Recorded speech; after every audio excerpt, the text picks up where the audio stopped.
All right, looks like we're recording. Very cool. Hi, everybody. I have the honor of introducing and welcoming all of you to our Conversations series. It's our second one. My name is Jason Barquero. For those of you that don't know me, I too am a Cerritos College alumni from a little way back, and part of the Alumni Council, and the good folks here at the foundation have graced me with the opportunity to host this series. So thank you, Matt. Thank you, Carol, and the rest of the group over there. And it'll be a lot of fun, as every month we try to bring someone exciting and interesting to all of you to talk a little bit about their careers and their path and some cool stuff that they're doing. Unfortunately, this month we brought Erick. No, I'm teasing you, Erick. Yeah. You get to know me. I like to joke around. No, Erick is amazing. He's got a great bio. If you haven't read it, let me do a quick introduction. I'm going to make him blush for a little bit. But Erick Galindo, if you don't know him, he's a 5-time Telly Award winning producer, director, and writer. He's known for a bunch of stuff. And we were just talking Lakers for those of you that popped in, because something that I learned as I was doing some research is that he used to work for Spectrum in the past. And so if we have any Laker fans on here, you'll love to know. You'll have to check out some of his pieces, kind of documentaries, one titled The Man Who Saved the Lakers. It's fantastic. A Laker Life as well. He's also produced Física as well. And a ton of stuff that he's done, actually. And really, he's worked also for, he's an essayist for LAIst and KPCC, which is a local affiliate, contributor to the LA Times, the New York Times. And one of the things we're going to spend some time today talking about with Erick, and I'm sure he's gotten some attention, is his article that he wrote not too long ago for the New York Times on the city of Downey, that many of you might have, and some of you, we may have some residents here from Downey. It's why you're joining us as well, to talk about, quote unquote, the Mexican Beverly Hills. And so as a resident of Downey, I too am a resident over 20 years of Downey. So I have some questions about that. But Erick, welcome, and thank you for being with us. Thank you, Jason. I really appreciate it. What part of Downey are you on? Are you a North Sider or South Sider? Oh, I'm a South Sider. Yeah. Right? Yeah. South Side all the way. There you go. There you go. So Erick, we got students on here, we got alums on here, so I got some questions for you. But first thing I want to ask you is, what's it like to write an article for the New York Times?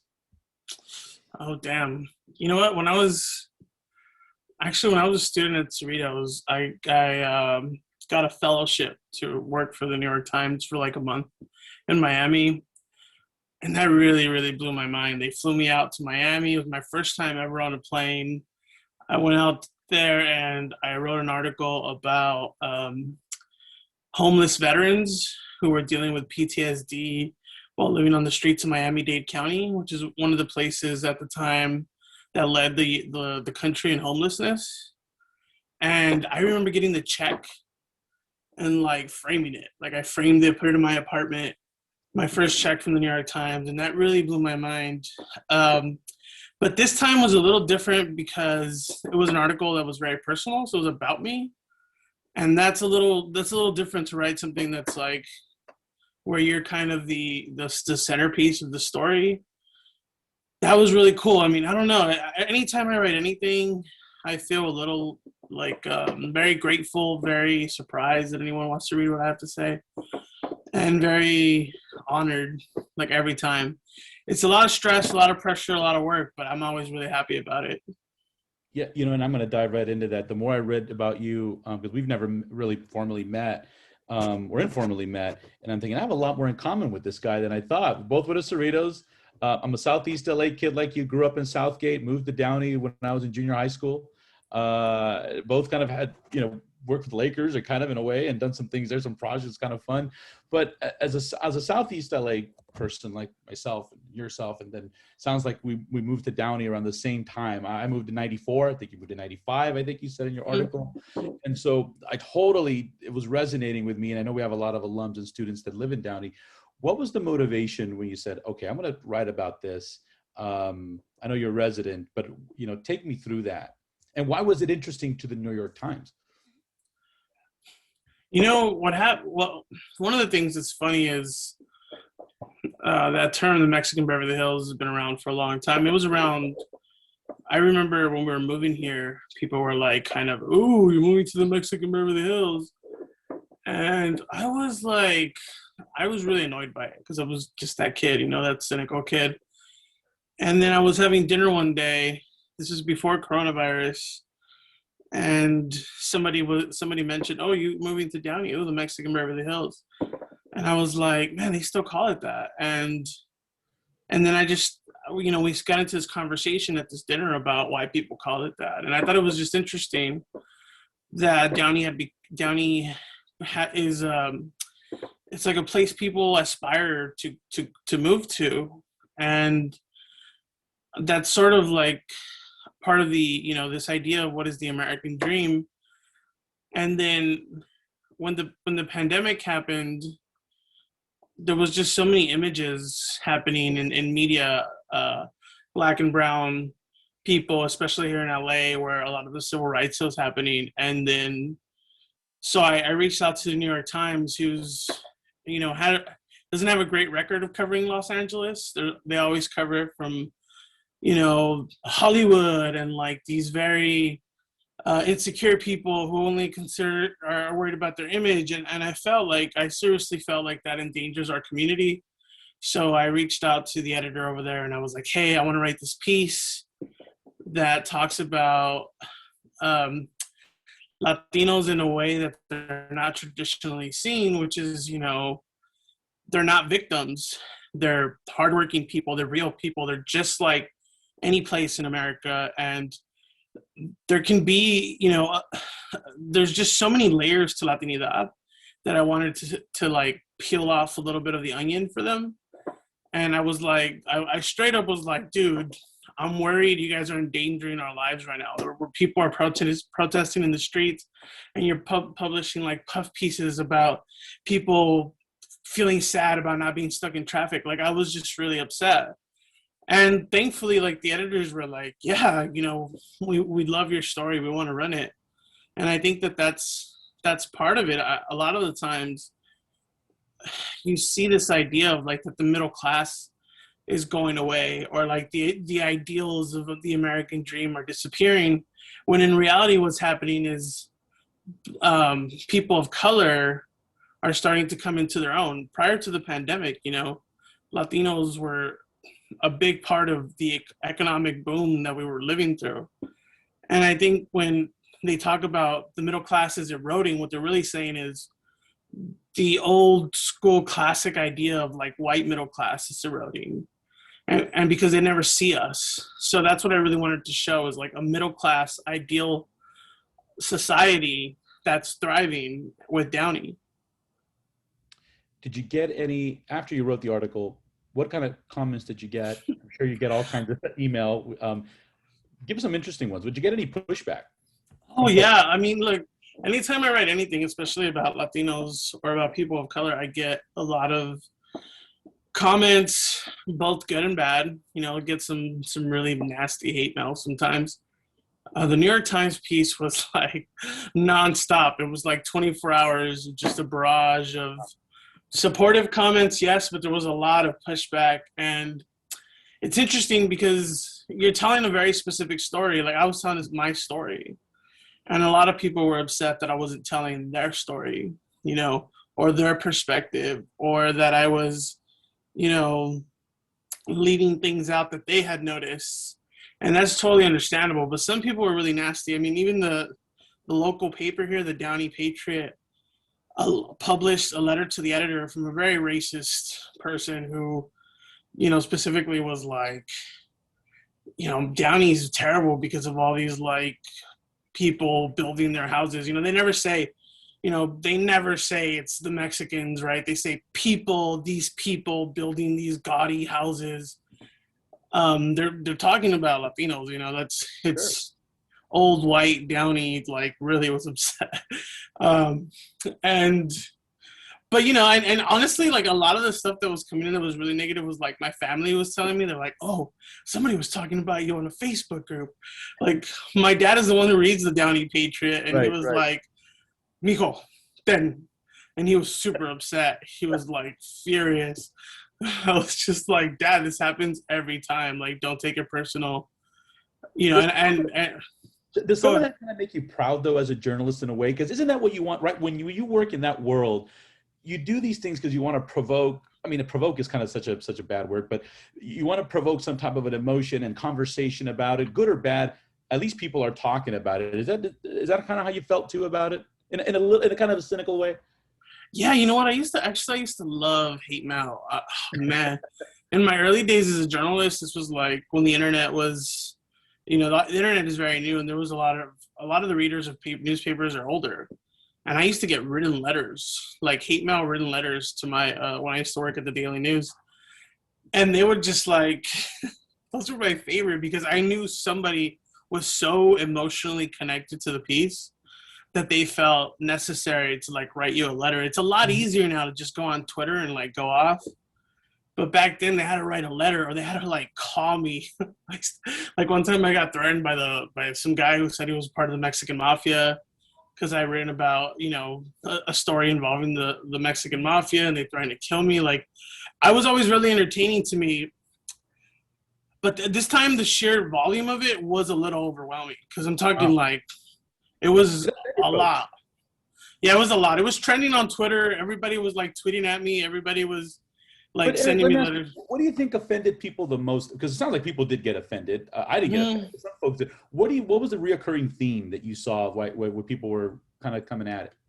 I think the most, I was trying not to read all of it.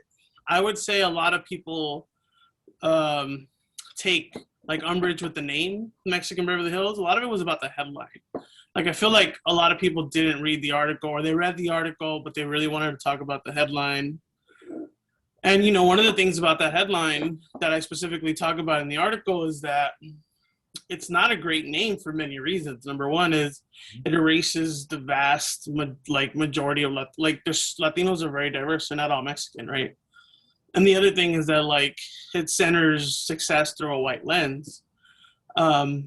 I think I covered those well in the article, but I think people were like, that headline is whack, and I understand, but they also, I think they wouldn't have read the article if it didn't have that headline, And you didn't come up with the phrase Mexican. No, I didn't. No, this is, I did a lot of research for this piece, and the earliest instance I can find of it was in the 80s. And that didn't make the article because it wasn't really relevant. Like we weren't doing an investigation of where that name comes from. But it was like in the 80s, they started using it, real estate agents. That's how they sell it. And I get why people are upset, and I think a lot of the things is that people really, we're in a bad situation, right? Like we're stuck at home. Things are not fair. A lot of people aren't working. A lot of people are, are food insecure. A lot of people are housing insecure. Downey is a place where there's a lot of wealth in pockets. But there's also a lot of, people that are struggling. And I think that was part of it too. It's just like, we're always,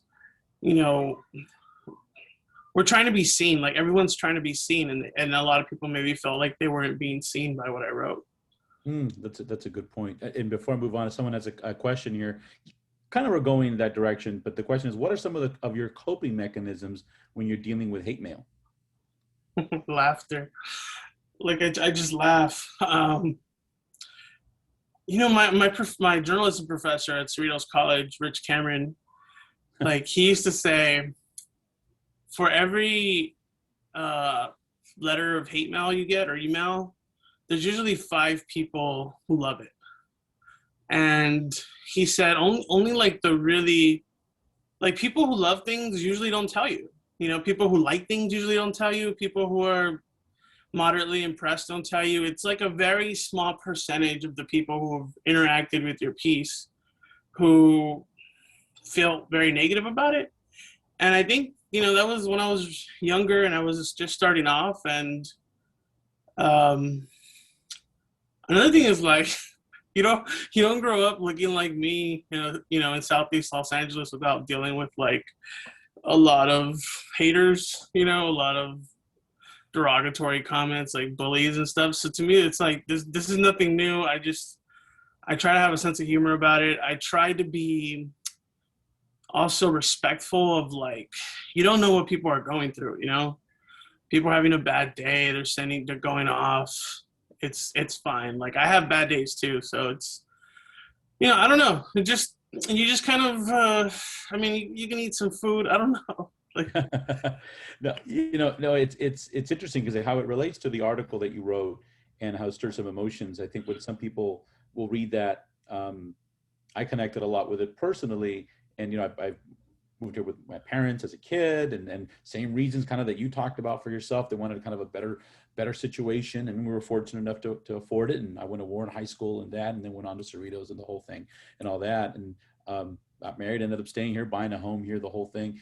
And but like you said, not everyone had that lockstep kind of, I bought a first home. There's a lot of folks that couldn't, and gosh, the way we're seeing prices soar all over Southern California, and Downey is no exception to that. If you own something, congratulations, but if you don't, good luck trying to get into one. I think part of that also might be why some folks were upset, is saying, well, I don't really feel like I'm living in Beverly Hills, right? Mm-hmm. I'm not doing like that 10% or 5% or whatever it is you're describing.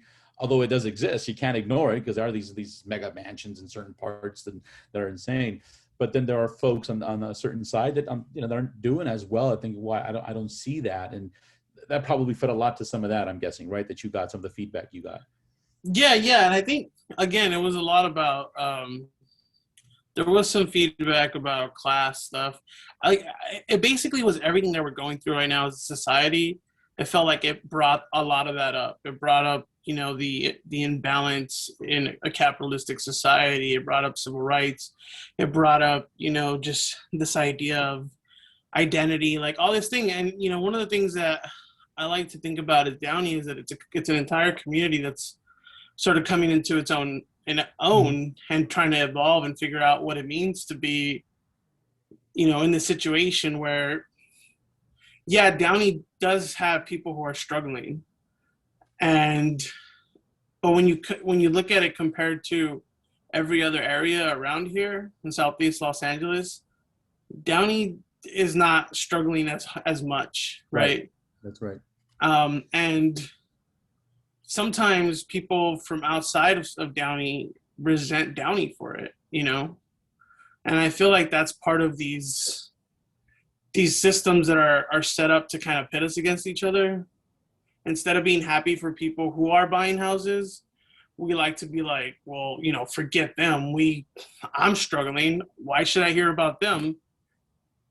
And my argument is like, in the media, anytime they portray us as people who are struggling. They portray us as people who are troubled. That's the only time they do it.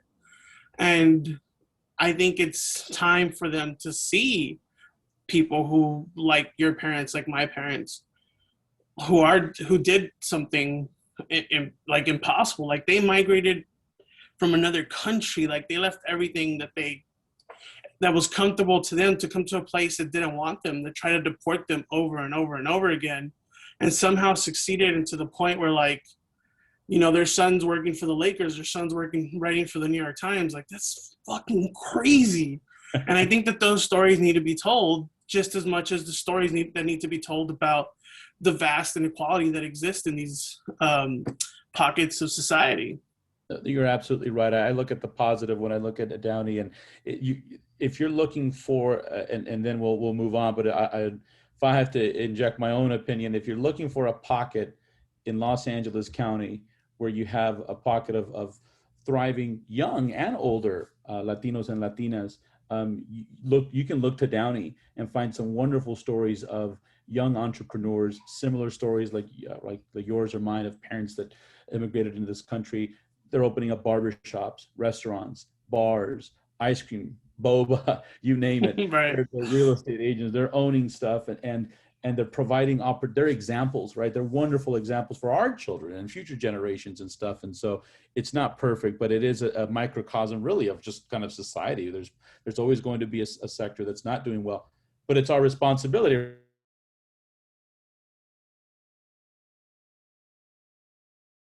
Here's some challenges, but there's also some great stories to tell as well.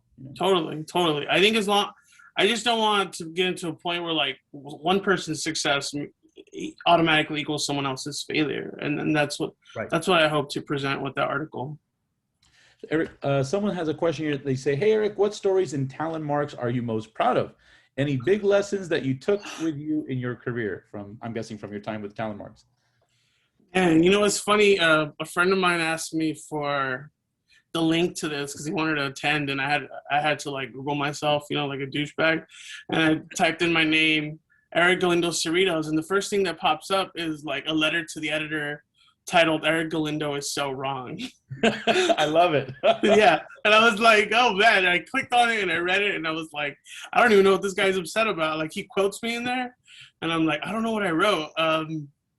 I wrote a lot of things for telemarks that I like. You know, there was one of the things I was proud of was that when I was editor-in-chief, the student body didn't like the paper, the student council, and the student council funded the paper, and they threatened to pull our funding because they didn't like what we were writing, because it was critical of, you know, student government, and because they said we had grammar errors and stuff like that, you know, sort of underscoring the fact that this is a classroom we're all learning, right? And what they didn't realize is that I was sitting in the room, you know, while they were talking all this nonsense about us, and they didn't realize I was a reporter, because these meetings are public, right, open to the public. And I just wrote it all down, and I just wrote exactly what they said, printed it, and then it turned into like this battle for an entire semester where they were trying to get rid of the paper. And I had to go give a speech during like I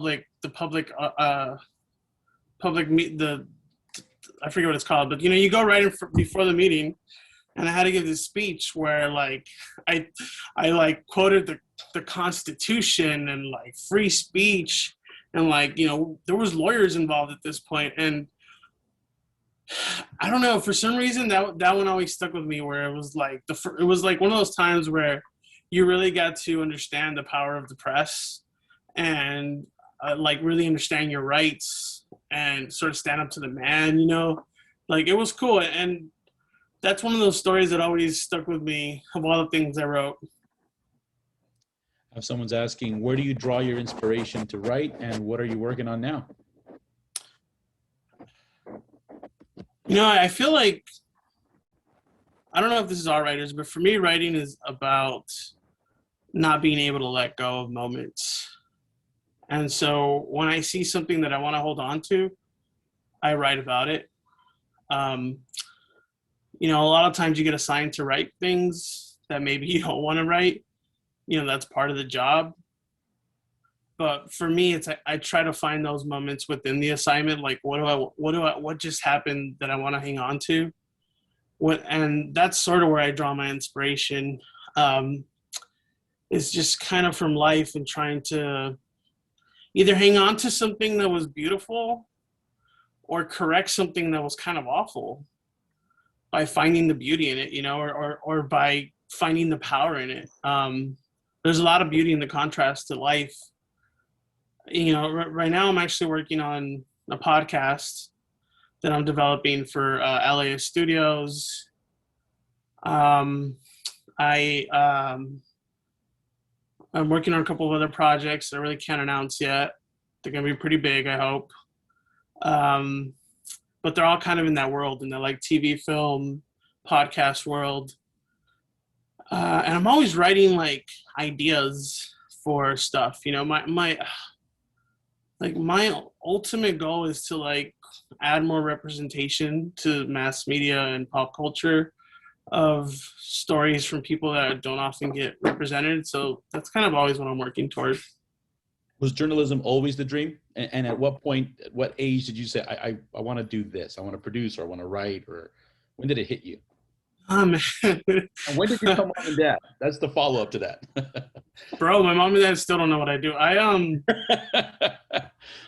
Honestly, I grew up in a place, and this is going to sound dramatic, but I grew up in a place where we didn't have dreams. You know, it was like, you know, we like thought we were going to die or go to jail or something, you know, that was kind of it. And it was weird because I was like the smart kid, right? And so everybody always told me like, you're going to be smart and somehow figure out a way out of this place, you know. And then we moved to Downey, you know, and Downey was a different place. And then I don't know if I understood like that I had a real chance now. And I was like, I guess I'm going to be a garbage man, you know? Like that's what I remember a teacher asking me to, in creative writing, they asked us to write an essay and I wrote like, I want to be a garbage man. Cause like I had seen that show on Fox, Rock, where the guy was a garbage man and he seemed to have a nice life, the wife, and it was like a middle class guy and it seemed attainable, you know? And I really wish at the time I understood that I was like limiting myself based on the images I was seeing in society of people that come from backgrounds like mine. And then I went to business school and I was in business school. And then from business school, I graduated business school, DeVry University, which doesn't even exist anymore, which is like a scam, I guess. So my bachelor's degree is like meaningless, but I met a friend and she was like, you should go write for the school paper at Cerritos. Cause I used to work at JCPenney and I used to write these poems on the receipt paper when I was bored. She took me to Cerritos and it was like it was at Cerritos when I was like, oh, this could be a job. Like I can like get paid to learn. Like people send you somewhere and you get to learn about it. You get to learn about like the space industry or Wall Street or, you know, what's happening at city council and people actually pay you for that. And that's when I realized, oh, I could do this. This could be a job. So that's when it was. It was at Cerritos College. You know, Professor Cameron played a big role. Amara Aguilar, who's like one of my mentors, played a big role. There was just, and then from then it was just like, okay, I guess I got to figure out how to do this. Like I had no idea how to do it. Did anyone in your family have any pushback or ever say like, really, you're gonna write? Or because I know that happens, right? For folks that are creative, sometimes I get from students and I hear from folks like, sometimes I gotta sell this to someone in my family because they want me to be a business major or a lawyer or whatever, right? I don't know. I think my dad, you know, I was kind of a bad kid sometimes. I think my dad was just kind of happy that I was doing something. Also, they were very practical. Like everybody's like, I don't know. I grew up in a world where like everybody's dealing with their own thing, you know? They weren't really pushing me. My dad wanted me to be president when I was like a kid. I remember he bought all the encyclopedias, like the encyclopedia set, Britannica, the children's Britannica, and the adult Britannica. And he was like, you got to read these. You're going to become president. And I did. I read all the encyclopedias. And he would buy me stuff for Christmas, like a giant dictionary. It was like my Christmas present. So I guess he expected me to do great things. I just, I don't know. You know, maybe at some point I was going to be a lawyer or something. But he, like, I think he understands now, but there was a time when he would tell people I was in promoción, which is like a promo guy, you know? It's like he does marketing. And I was like, I'm working for the Lakers. What do you do? I was like, I make documentaries. Oh, that's marketing. I'm working for the LA Daily News. What do you do? I write stories. Oh, that's marketing. Like, I guess that's what he just called it, you know? Yeah, but that's awesome though. Already I can tell your dad had a really vested interest in you succeeding and doing something. I mean, with the encyclopedias, the dictionary story, getting over to Downey, it was like, I just wanted to be happy and do something. And I'm sure he's proud because you definitely are. I got some questions here, Eric, some really good ones about journalism career, which is great because I wanted to dive into that. I have someone asking, what advice would you give to a journalism student and Talon Mark staff writer to start their career in journalism? I would say find places that are taking pitches and pitch. When I was at Telemarks, I wrote for a lot of places. I wrote for 8.5 magazine, which was a music magazine that's not around. I wrote for the LA Weekly. I wrote for anyone that would hire me. And pitching is something that you have to do your whole life, not just in journalism, whatever career you wind up getting. You're basically going to have to pitch yourself. You're going to have to pitch your ideas. So I think it's good to get that practice started. That's number one. The other thing is read. I read as much as you can. Read everything that interests you. If you want to be if you want to write about music journalism, then I would read everything there is to know about music.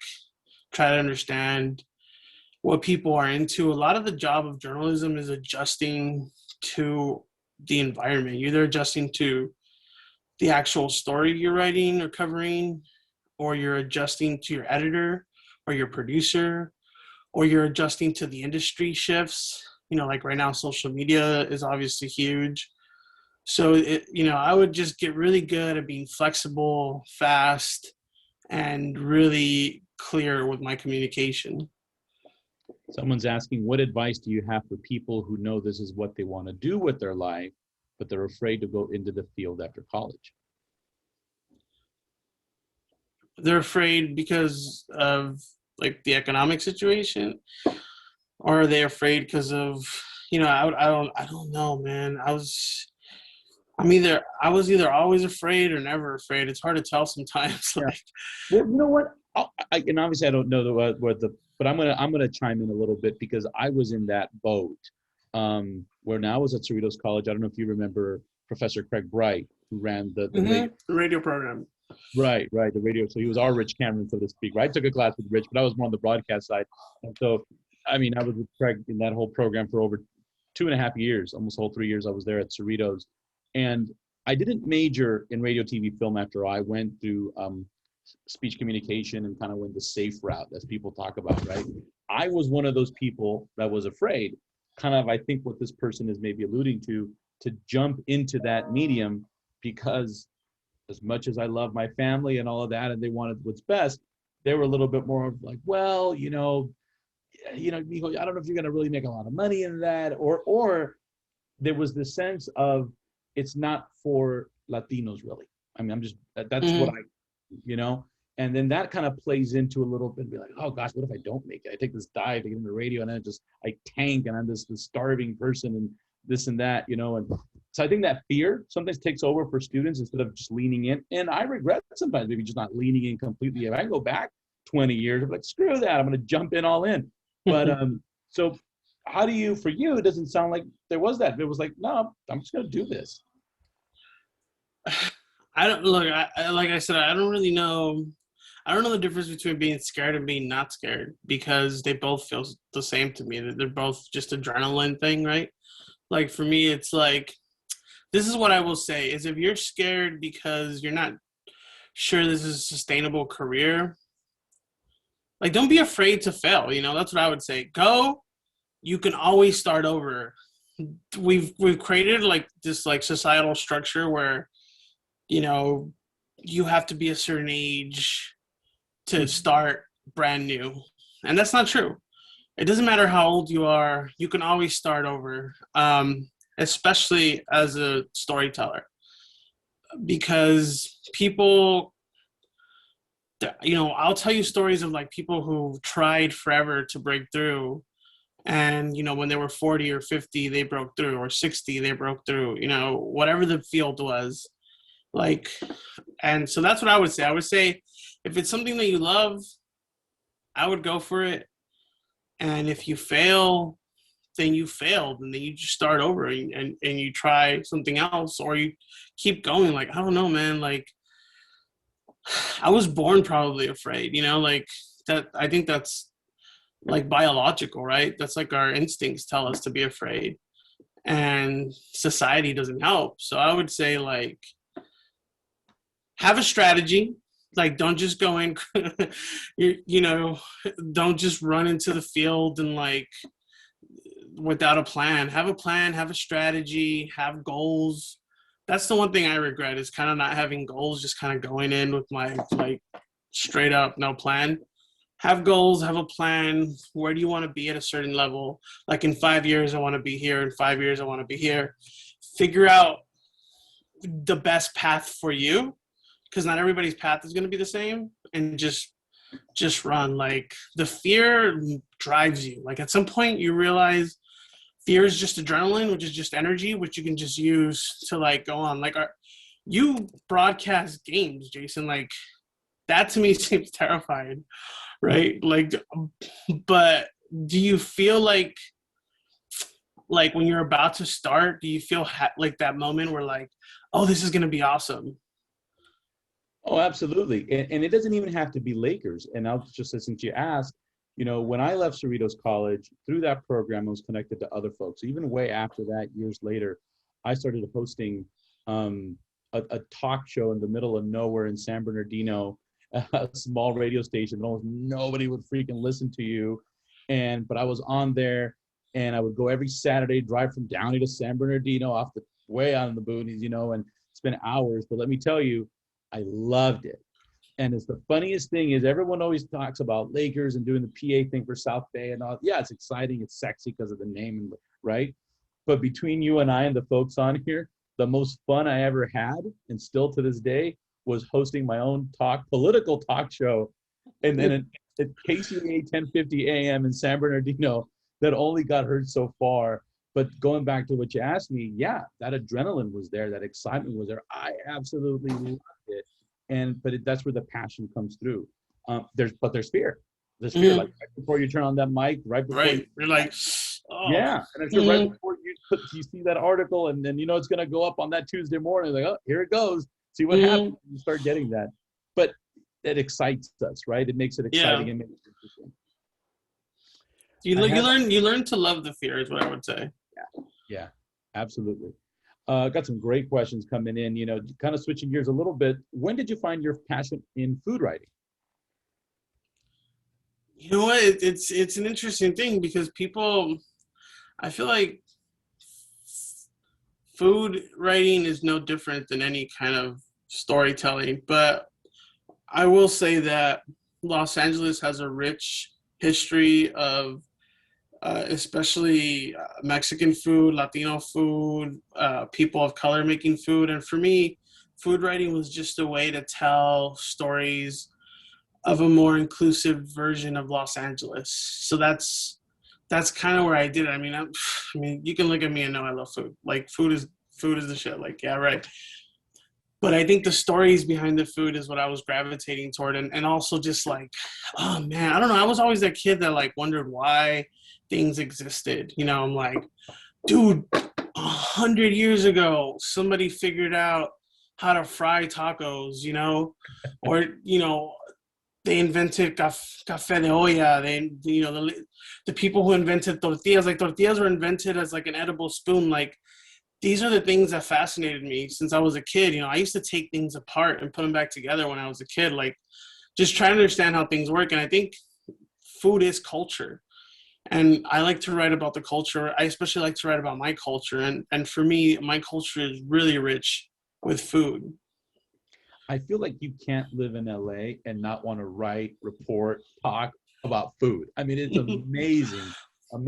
For sure, yeah. All you have to do is go on your social, and I mean, even if you're not a journalist, that's what people post about, what they're eating. I mean, it's telling, right? About just food brings people together. In Southern California, there's so many stories behind it. It's amazing. You're right. Totally.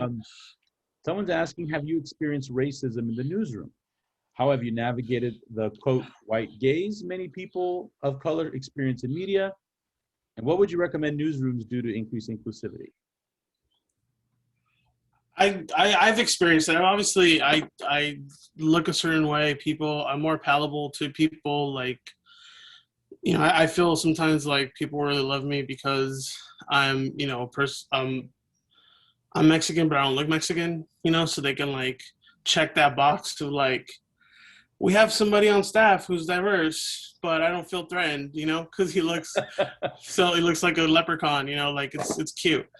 Like, I think I have a special privilege that way, but I've definitely experienced it. I experience it still to this day. You know, I work in an organization that's trying to do better and trying to get great all the time, and I'm very proud that they're making these efforts.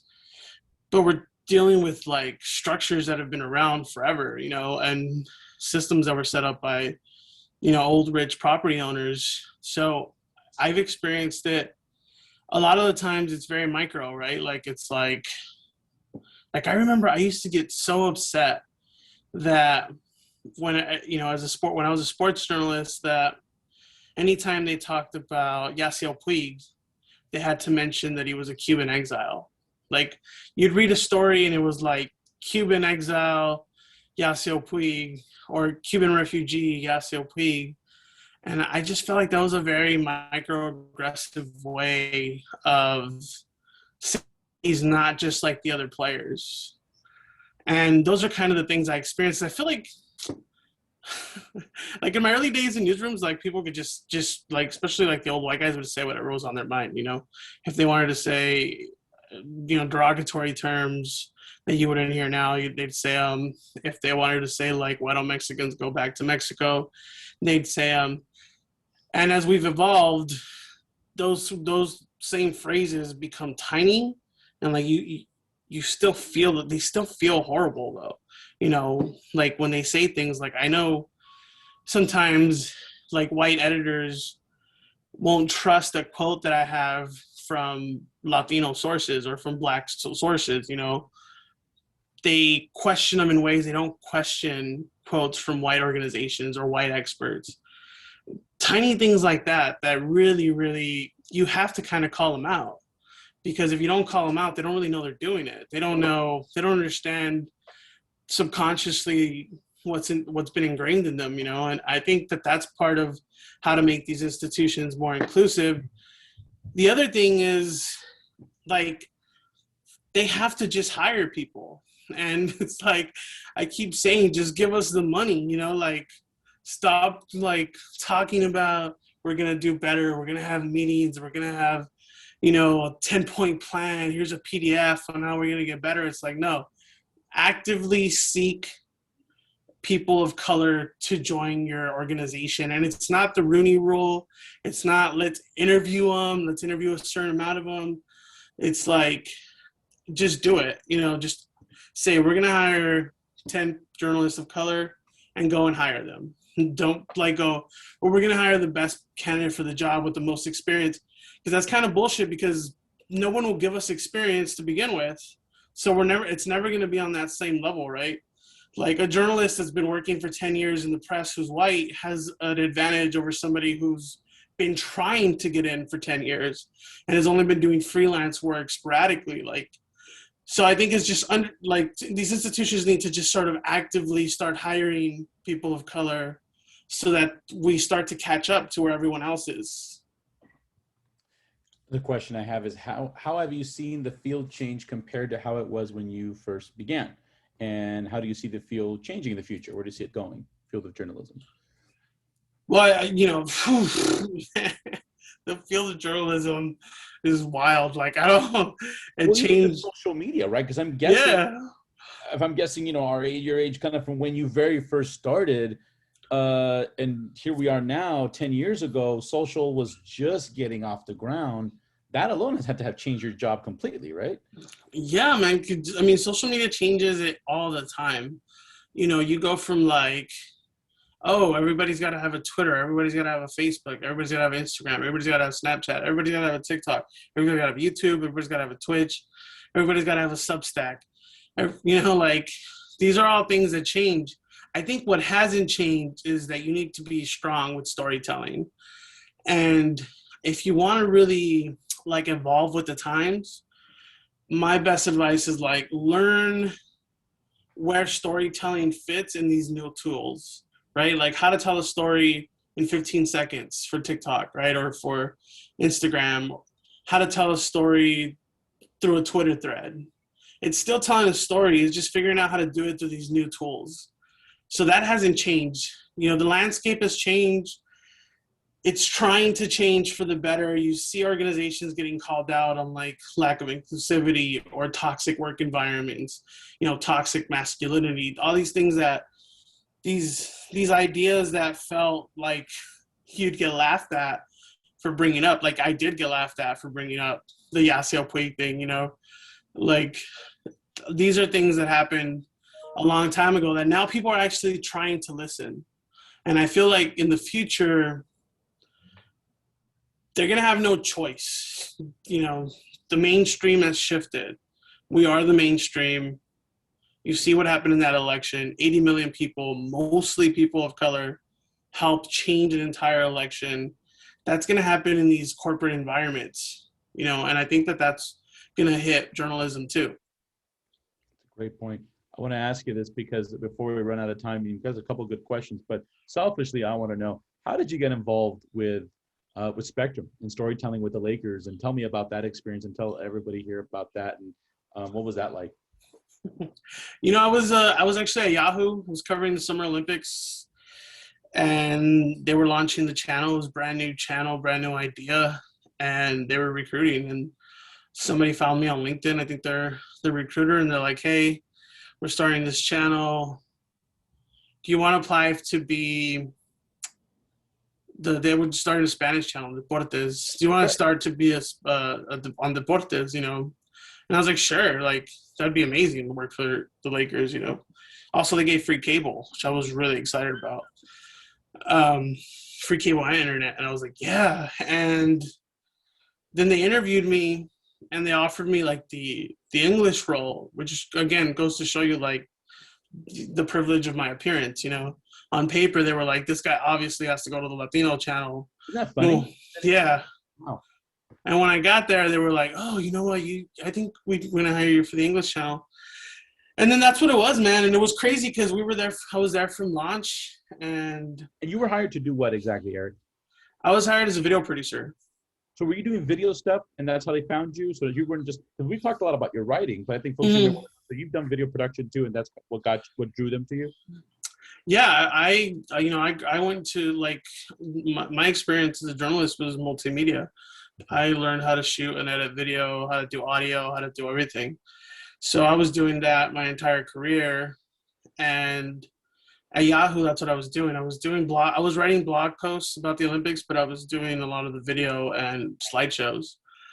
And then I had also, you know, I had done a lot of independent video journalism. I used to run the multimedia journalism department for the San Gabriel Valley News Group before Yahoo. So I had a lot of experience with it. And also, there was not a lot of journalists that had any sort of video chops. There were not a lot of people.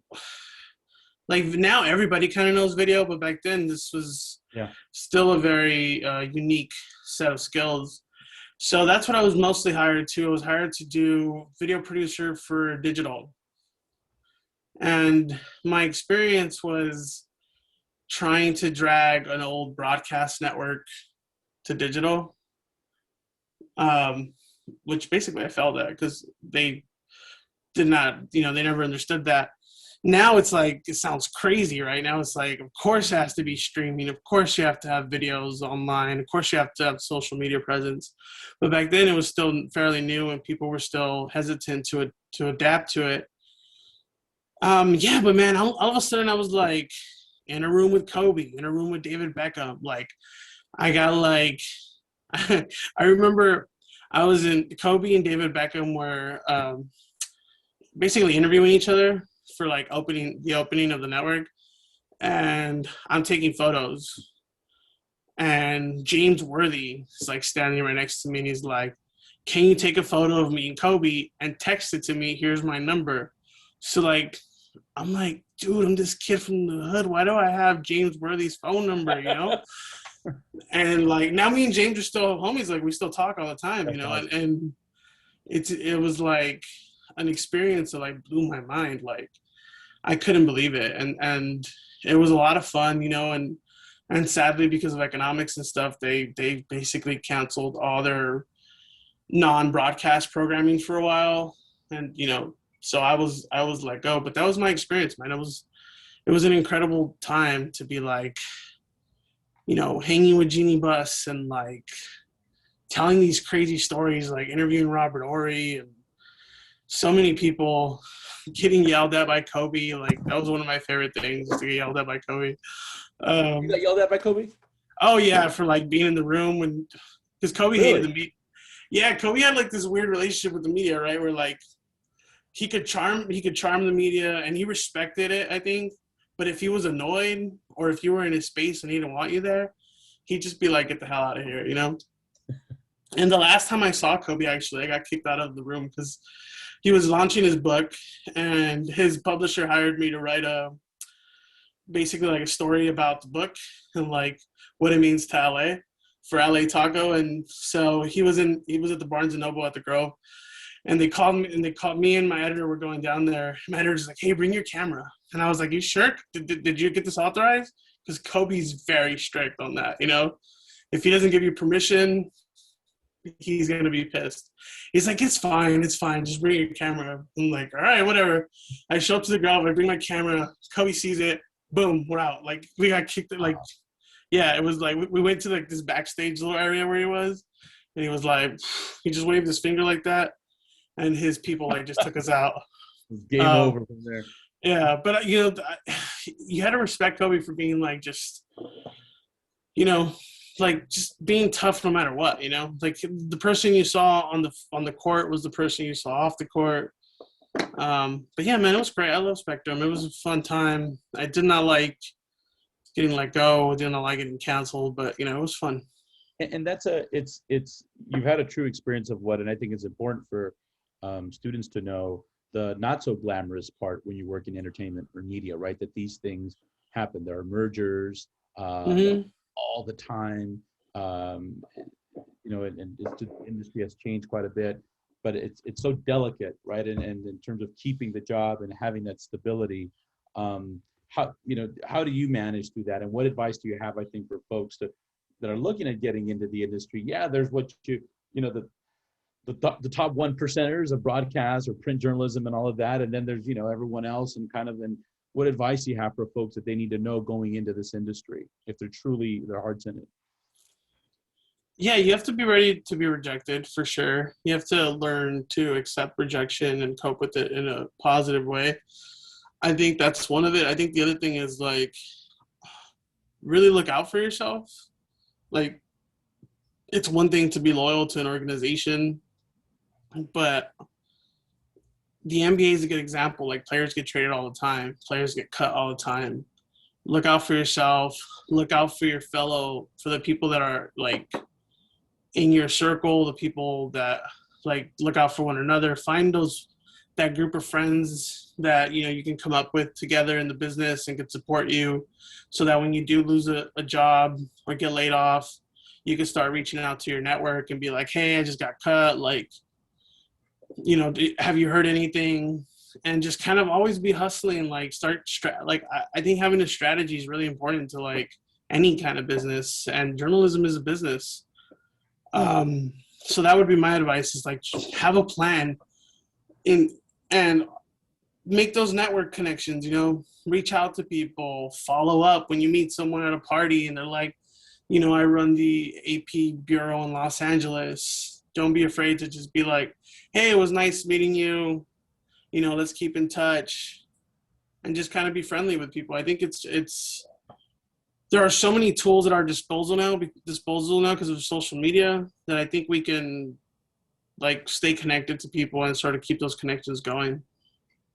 So one last question I have here from someone. I didn't forget you. Someone who's asking, have you ever thought of creating a platform for people of color to showcase their work? And so, yeah, I think that's a great idea. I mean, is there anything like that in existence, or?